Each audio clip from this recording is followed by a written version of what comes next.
It's coming from my college, and I got accepted.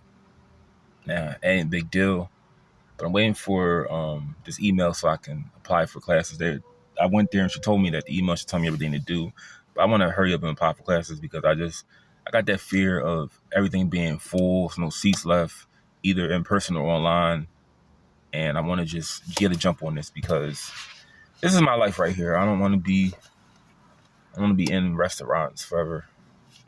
I'll suffer for 2-3 years the most, but I want to come out of here with something. But I want to finish the story of driving to Florida because I left off at P&B Rock, and I got there. I'll just say what I did in Florida because I was only there for 4 days. I got there, I believe, on a Tuesday night. A Tuesday, so I left on Sunday. I got there on Tuesday morning. So it was like almost 2 days it took me to get there. And I wasn't there really long, so I don't really know what area I was in. All I could probably say is I was probably in like a working class area. I just know I wasn't downtown. Because downtown was beautiful. I'm gonna describe it to you. I had some pictures on not this phone I have right now, but I had some pictures. But the way I was going about things, I could not really enjoy it like that, where I could take pictures, make videos, because it's like I'm not supposed to be here. Nothing is legit. My car, what the situation that is. So you can't really enjoy it like that. You got to be real discreet about things, and it's not really fun doing it. But let me tell you my time down there. The first thing I did was I found on my phone where's the nearest beach at. I drove down there. I did drive past one cop car. I drove in front of it.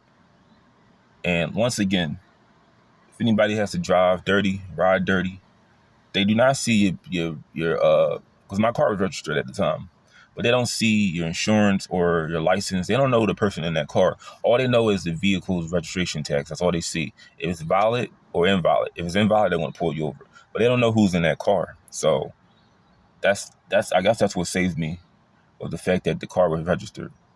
But I drove down there. First thing I did, I went to the beach. I didn't know what part of the Daytona Beach I was near, but all I can say was it was near a 7-Eleven. It was really kind of hard enjoying. I enjoyed the beach, I did, but I had to put like my keys. I locked everything in my car. I put my keys like in a little bag. I buried it in the sand. I remember. I jumped in that water, man. I felt so good. I wasn't, because I don't take baths, I take showers. So that was the first time in a while that I sat down like in water. I haven't sat down in water in a while, but it felt so good, just to relax. Everything was off my mind. Now, yeah, I was still thinking about money. I was like, I'm probably not going to get paid from this job at 7-Eleven. Oh, well. But I had no job, but I was just like, I just feel so relaxed right now. I feel so good. That's really all I honestly did. I just chilled on the beach. I did see a lady look like she was sleeping on the beach. She had a lot of stuff in her bag. I was like, hey, I'm gonna be right there with you, because if I lose this car, that's gonna be me pretty soon. And that was my whole point of going to Florida, because I was like, if they find me and take my car away, throw all my stuff out, at least I will be somewhere that I could, sleep during the day. Like, they won't know if I'm on the beach. I can just pretend like I'm just like another beachgoer or something. But it was either that or Florida or California. I didn't have enough money to go to California, so that's why I settled for Florida. But looking back, I'm glad I didn't go to California, because the high price of gas and the fact that Black people don't really have a place there anymore when it comes to jobs. When it comes to opportunities, housing, it's not really somewhere I think Black people have opportunity, because it's about Hispanics and whites, like, they rule most of California, like LA I'm talking about. But and I settled for Florida, and for a few days I desperately looked for jobs, looked for work, and I ain't gonna lie, I just spent a lot of the time in the beach. I just chilled at the beach a lot, you know. I wasn't really having luck finding work, and it was my choice of going out there. But I have to understand too, I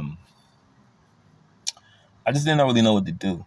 I didn't really have any options. And then this happens. So I'll tell you how things start to turn. One night, everything's closed. I don't have nowhere to like park at where I feel like I'm not going to like draw attention to myself. So I'm driving, trying to look for somewhere to go. And, I see this cop car that, that's like, man, you not want to have a cop pull you over with your license suspended.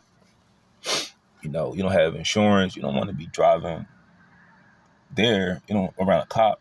So I'm trying my best to just hide somewhere. I'm thinking about getting out the car, walking away, maybe just leaving it there and walking somewhere and then going in it the next day. I don't know. But I just park, and I find, and me and the cop, we meet again. I feel like he's trying to like stop me. He's trying to follow me. And the thing is, about profiling and racial profiling and all that stuff.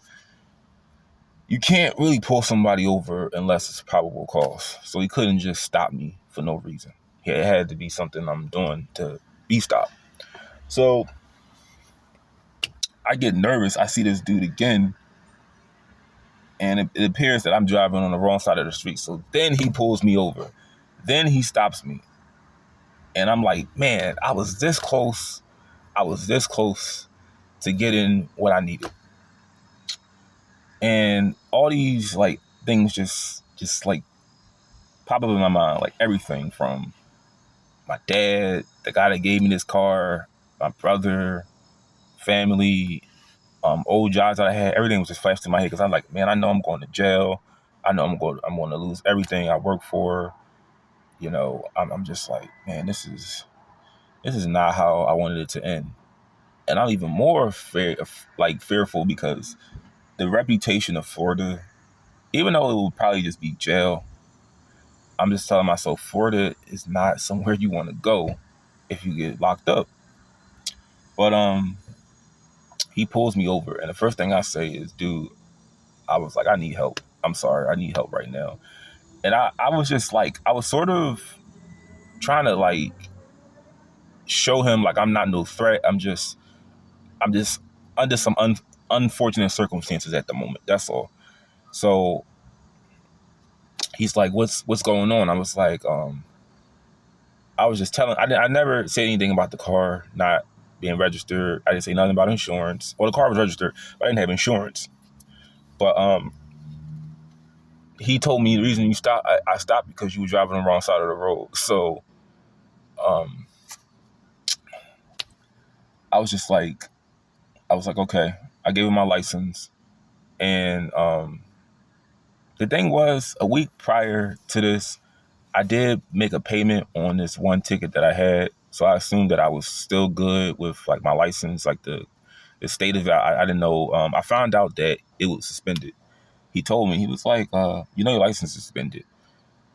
I get out the car I don't think he told me to get out, but I got out and I just fell to the floor. I was like, man, I'm going to jail.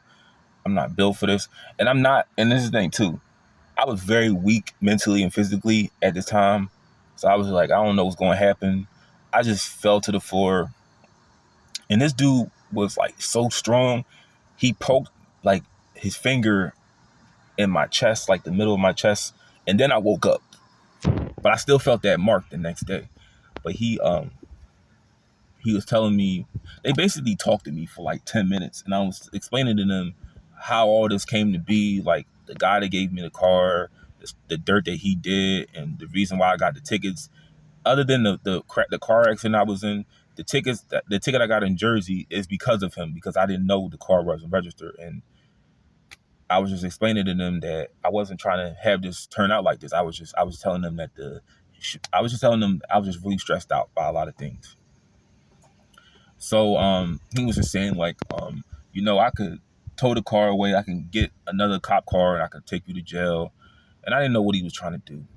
So I just said I was kind of just like I don't know what you're gonna do. I wasn't saying much, but make a long story short, they wound up just giving me a ticket, of course, but they let me go. But it could have been a lot worse, where I could have went to jail. I could have lost my car. Because I didn't have insurance, and I would have had to pay for insurance.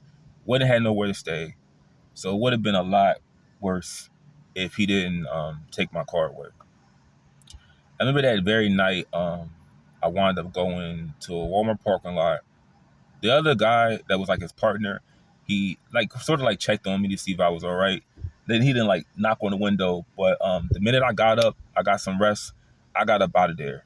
I told myself, we going to Georgia, because Florida obviously is not a place for me when it comes to jobs. But I was so sad leaving, because it was beautiful down there. Like, I never experienced anything like the beach every day. But that's part 5.